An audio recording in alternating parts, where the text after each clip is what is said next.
Hello friends, I'm Poonam Badgujar and teaching chemistry in Vidyamandir classes. Today we are going to cover the second lecture of the water and where we are going to cover the sources of the water. This is basically and certain थोड़ा सा theoretical chapter है, not the conceptual कुछ है नहीं इसमें. तो अगर आप लोग read भी करोगे from your textbook you will understand. ठीक है, तो मैं थोड़ा सा sources of water की बात कर लेती हूँ. जो chemistry है हमारी वो आएगी थोड़ा सा आगे, तो ये चीज आप लोग बुक से भी रीड करोगे बेटा आपको समझ आ जाएगा, because nothing is there in this particular topic. देखो सोर्सेज ऑफ वाटर की बात करते हैं. सोर्सेज ऑफ वाटर में मेरे पास आता है बेटा surface water, rain water and underground water. तो अब मुझे इन सब चीजों के बारे में पढ़ना है कि सरफेस वाटर क्या होता है, रेन वाटर क्या होता है, अंडरग्राउंड वाटर क्या होता है. तो रेन वाटर की बात कर लेते हैं. Rain water is the most purest form of the water है. This is formed by the evaporation and condensation where we have studied. This is where we have done in the water cycle, right. Water cycle अगर तुम देखोगे तो this is nothing but the कि पूरा का पूरा पानी जो है धरती से उठता है, फिर ऊपर जाता है, फिर नीचे आता है. That is known as the rain water. This is the most important sources of water on the earth. अगर ये ना हो तो बेटा हमें पानी दोबारा अगर खत्म हो गया तो दोबारा नहीं मिलेगा. Next we have the surface water. Surface water का मतलब क्या है, जो भी चीज आप सरफेस पे देख रहे हो, जैसे लेक्स है, पॉन्ड्स है, सी है, ओशंस है, वेल है, वेल तो नहीं होगा, और स्ट्रीम्स है, पॉन्ड्स है, लेक्स है, ये सारे के सारे किसमें आते हैं बेटा आपके. This is comes under the surface water, right. And ये सारी की सारी चीजें एट द एंड देखो सबसे पहले छोटे छोटे पॉन्ड्स है, लेक्स है, रिवर्स है, ये सारी चीजें या फिर स्ट्रीम्स यू कैन से. ये lakes and stream once combined together and met in one place, that is known as the ocean. Ocean is the saline substance है जिसमें कि सॉल्ट्स बहुत सारे प्रेजेंट है, that you know from the beginning. Now we have the groundwater we have to discuss. Groundwater की बात कर लेते हैं. तो this is the some water passes down into the soil and collected in the space available ground, right. The process is known as the process is infiltration. जितना भी पानी है बेटा ये तुम्हारा सॉइल के थ्रू से अंदर जाता है ग्राउंड में, छोटे छोटे पोर्स के कारण वो नीचे जाता रहता है. This process is known as the infiltration and this water stored underground, this is known as the ground water. वो बहुत डीप इनसाइड द अर्थ जाता है और वहां पे स्टोर होता रहता है. This is known as the ground water. Deep inside the soil है, there is a layer of the earth, or there is a layer of the earth where the space between the particles of the soil cracks and the cracks in the soil rocks are filtered with the water. जैसे जैसे पानी धीरे धीरे अंदर जाएगा, rock and soils में थोड़े बहुत स्पेसेस होते हैं एंड कुछ चट्टाने होती है, पेबल्स होते हैं, उनके थ्रू क्या होगा, वाटर फिल्टर आउट हो जाता है. तो basically the surface below which the earth material are saturated with the water is known as the water table. Water table थोड़ी देर में आपको पता चल जाएगा. Water table is the surface below which the earth material are saturated with water. नीचे जाते जाते पानी बेटा फिल्टर आउट भी होता जाता है. एक जो लेवल होता है ना, the depth of the water table from the soil surface varies from place to place, because हर जगह की you can say कि ऊपर नीचे सॉइल होती है, उस हिसाब से वाटर टेबल भी चेंज होता रहेगा, डिपेंडिंग कैसा कैसा सरफेस है उस हिसाब से चेंज होता रहेगा, right. Wells are dug to reach the water in the water table. हम लोग कुएं वगैरह भी क्या करते हैं, डग किया जाता है, खोदा जाता है, जब जाके कुएं में से पानी आता है तो वो वाटर लेवल को पहुंचने के लिए हम लोग क्या करते हैं बेटा, वेल्स को डग करते हैं या फिर कुएं वगैरह जो बनाते हैं वो सब है, right. Now in some places there are hard rocks below the water table. Water table के नीचे जहां का पानी का लेवल है, नीचे धरती में जहां पे पानी लेवल है वहां पे बहुत सारी हार्ड रॉक्स प्रेजेंट होती है, गैप्स भी होते हैं. The layers of these rocks stored water. जो उन लोगों के बीच में धरती के नीचे कई सारे स्पेसेस होते हैं, रॉक्स या फिर यू कैन से चट्टानों के बीच में स्पेसेस होते हैं, उस स्पेस में तुम्हारा पानी इकट्ठा होता है, right. It is called aquifer. जहां पे वो कलेक्ट हो रहा है ना गैप्स के बीच में, it is known as the aquifer. There is a area where the water where water fills the aquifer. The area is called saturated zone or saturation zone or saturated zone, ठीक है। Borewells are drill to explore the aquifer. हम लोग क्या करते हैं, ये सारे पानी को निकालने के लिए जो, अच्छा ठीक है रुको, ये जो चट्टाने होती है ना बेटा, उस चट्टानों के बीच में पानी इकट्ठा हो जाता है, this is known as the aquifer. और ये तुम्हारा वाटर लेवल, और इस पूरे there is an area where the water fills the aquifer, जहां पे ये एक्वीफायर फिल होता है, that is known as the saturated area or saturated zone, ठीक है। यहाँ पे क्या होता है, हम लोग बोरवेल्स लगाते हैं, जो वो गांव में if you see in your village तो बोर्स लगाई होती है खेतों में पानी को बाहर निकालने के लिए, विद द हाई प्रेशर से पाइप्स अंदर डाले होते हैं, वो प्रेशर के कारण तुम्हारा पानी बाहर आता है, राइट, पानी बाहर आता है। बोरवेल्स लगाई होती इन एक्वीफायर्स को ब्रेक करने के लिए, so that the pani will come out. Now we have the, if you see over here, if you see in the picture, you will find यहाँ पे बेटा वाटर लेवल दिखा रखा है, राइट, यहाँ पे वाटर लेवल दिखा रखा है, एंड यहाँ पे एस्ट्रियन वेल लगा रखा है। What do you mean by artesian well, तो हम लोग बता देते हैं, artesian well is the pressure लगा,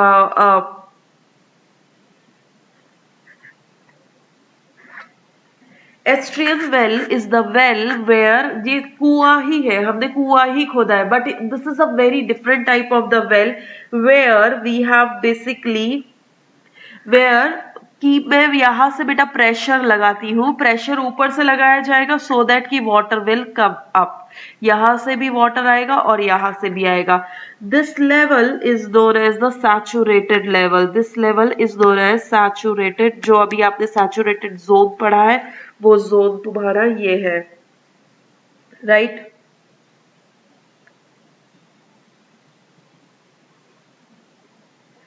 ओके,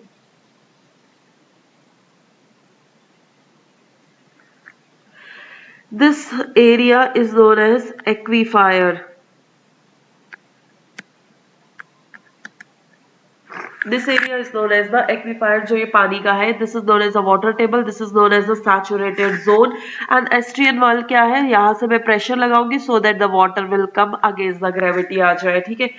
अब देखो यहाँ पे पूरे इसमें ये एस्ट्रियन वेल को डिस्क्राइब कर रहा है कि कैसे क्या चीज होती है, तो ये मैंने ऑलरेडी आपको लैंग्वेज में समझा दिया है, right. You can read, you will understand. If you don't, let it be in the group, I will describe to you. Natural distribution of the water, if I talk about the natural distribution में बेटा, the there is uneven distribution of water on the earth है, this is manifested, this is, देखो अब अनडिस्ट्रीब्यूशन of the water के कारण होगा क्या बेटा, कहीं पे बाढ़ आ जाती है और कहीं पे यू कैन से कि बहुत ज्यादा सूखा पड़ जाता है, ठीक है। सूखा पड़ना भी मेरे लिए खतरनाक है, सूखा अगर पड़ गया तो वही चीज है, कई जगहों पे फ्लड है, कई जगहों पे सूखा पड़ गया है, वहां पे क्रॉप्स नहीं है, फूड नहीं है, nothing is there. Rainfall is the most important element of the Indian economy. अब ये तुम्हें बताएगा कि कहाँ कहाँ पे ज्यादा बरसात होती है, कहाँ पे कम बरसात होती है, कितनी होनी चाहिए। अप्रॉक्स हम लोग एक्सपेक्ट करते हैं, अप्रॉक्स हम लोग जून से लेकर सितंबर तक रेनफॉल एक्सपेक्ट करते हैं, it is about 125 centimetre approx, right.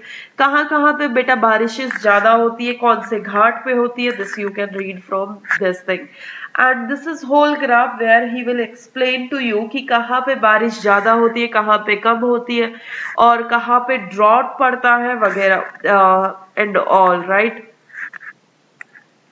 Now, this is the very chemistry का very important topic for the water, that is the hard water and soft water.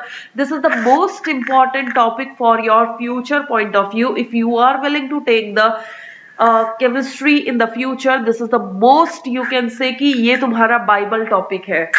जैसे कि hard water and soft water की मैं बात कर लेती हूँ। Hard water and soft water होता क्या है ये मैं तुम्हें बेटा एक्सप्लेन कर देती हूँ। Hard water is basically the water which is containing the hard का मतलब ऐसा नहीं है कि वो छूने से लकड़ी की तरह या फिर लोहे की तरह हार्ड लगे। Hard water is basically the water which is containing the more number of salts in it. Soft water is the water which does not contain the unwanted salts in it. Hard water किसके कारण hard होता है? Is hard due to the presence of the calcium and magnesium salts in excess. Calcium magnesium salt हर किसी में होता है but access में बहुत ज्यादा होना एक पानी के अंदर में this is known as the hard water. अब हार्ड वाटर को भी दो फॉर्म्स में डिवाइड किया गया। अब hardness can be primary hardness, can be temporary hardness. अब primary hardness and temporary hardness को मैंने और आगे क्लासिफाई किया है। Temporary hardness of the water is due to the presence of temporary hardness of water is due to the presence of bicarbonates of the calcium and magnesium। bicarbonates का मतलब क्या है बेटा? HCO3 नेगेटिव के कारण है। and this is basically permanent hardness is chloride and sulfate। Chloride और sulphate है ये, और sulphate of the calcium and magnesium salts, right. यहाँ पे क्लोराइड मतलब Cl नेगेटिव, सल्फेट का मतलब SO4 नेगेटिव। जैसे कि CaCl2 हार्ड वाटर है। हार्ड वाटर में कौन सा हार्ड वाटर है बेटा? परमानेंट हार्ड वाटर है। टेम्परेरी हार्डनेस की बात करूंगी तो यहाँ पे मेरे पास आ जाएगा बेटा calcium hydrogen carbonate is the temporary hardness of water. यहाँ पे बात करूंगी तो calcium chloride is permanent hardness of water. This can be removed by boiling. सिर्फ टेम्परेरी हार्डनेस इसलिए कहा जाता है कि सिर्फ इसे बॉईल करने से रिमूव किया जा सकता है। इसे बॉईल करने से रिमूव नहीं किया जा सकता है, इसलिए परमानेंट हार्डनेस है। Hardness removal is cheap. यहाँ पे मुझे कोई सोर्स की जरूरत नहीं पड़ रही है, सिर्फ मैं पानी को हीट करूंगी और मैं इसको रिमूव कर सकती हूँ। हाउ? आज क्या करना है बेटा? You take the utensil at your home और उसके अंदर में टैप वाटर आप भर लेना। टैप वाटर अगर भर लोगे तो व्हाट विल हैपन? उसे हीट करना, एक यूटेंसिल में भरने के बाद उसे हीट करना एंड कंटिन्यूअसली हीट करते रहना until and unless the water is not get evaporated, complete water evaporate ना हो जाए। What you will find some white salts is there, white salt is there in that utensil, that is nothing but the temporary hardness of water। तो वो किसके कारण था बेटा? Calcium hydrogen carbonate and magnesium hydrogen carbonate के salts आपको उस पतीली के अंदर मिल गए हैं। और this is an expensive method. Why? Because यहाँ पे मैं उसे सिर्फ हीटिंग से रिमूव नहीं कर सकती, यहाँ पे मुझे और सब्सटेंसेस यूज करने पड़ेंगे। Removal of hardness of water में बात करते हैं। बॉइलिंग से मैं बेटा इसे रिमूव कर सकती हूँ। Addition of lime, addition of sodium carbonate and base on exchange ion exchange process, this is temporary hardness of water। सिर्फ मैं बॉइलिंग से रिमूव कर सकती हूँ। But permanent hardness of water में मुझे क्या चाहिए बेटा? सोडियम कार्बोनेट चाहिए और आयन एक्सचेंज मेथड से मैं इसे रिमूव कर सकती हूँ। यहाँ पे रिएक्शन में बेटा मैंने तुम्हें दिखा रखा है, अगर मैं कैल्शियम हाइड्रोजन कार्बोनेट को हीट करूंगी तो कैल्शियम कार्बोनेट बनेगा, वाटर बनेगा एंड CO2। CO2 गैस है, वाटर मेरे लिए कोई हार्मफुल है नहीं। कैल्शियम कार्बोनेट जो है, कैल्शियम कार्बोनेट वो आपके पतीली के अंदर बैठ गया है, that is the temporary hardness of water जिसके कारण था वो नीचे बैठ चुका है। आप उस पानी को फिल्टर आउट करके भी पी सकते हो थोड़ी देर बाद। 100 डिग्री सेल्सियस में बॉईल कर लीजिए, आपको कैल्शियम कार्बोनेट नीचे रह जाएगा and you will find the pure water. And magnesium hydrogen carbonate को भी अगर आप हीट करोगे तो मैग्नीशियम हाइड्रोक्साइड मिलेगा जो कि प्रेसिपिटेट बन के बैठ जाएगा एंड CO2 रिलीज होगी। CO2 will go into the air and this salts will be precipitate out। Precipitate का मतलब है उस बर्तन में बेटा ये नीचे चिपक जाएंगे और आपका पानी यहाँ पे रह जाएगा। You can decant the water into the other jar, you will find the pure water and the salt will remain as it is. और आप इसे फिल्टर आउट करके भी पी सकते हो और CO2 आपकी कहाँ है बेटा? गैस बन के उड़ जाएगी। This is all about the temporary and the permanent hardness of water. This you read from This, if you read from your textbooks, you will understand. I have explained to you in a very simplest way, right?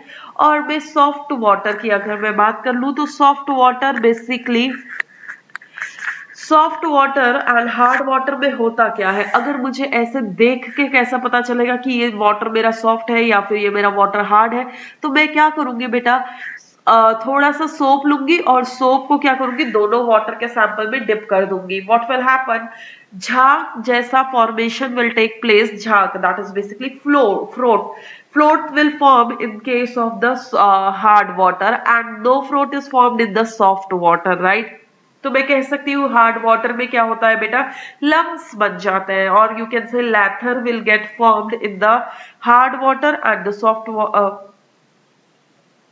Okay sorry, it is basically lumps जो बनते हैं, वो lumps are formed in the hard water, right? I am correct.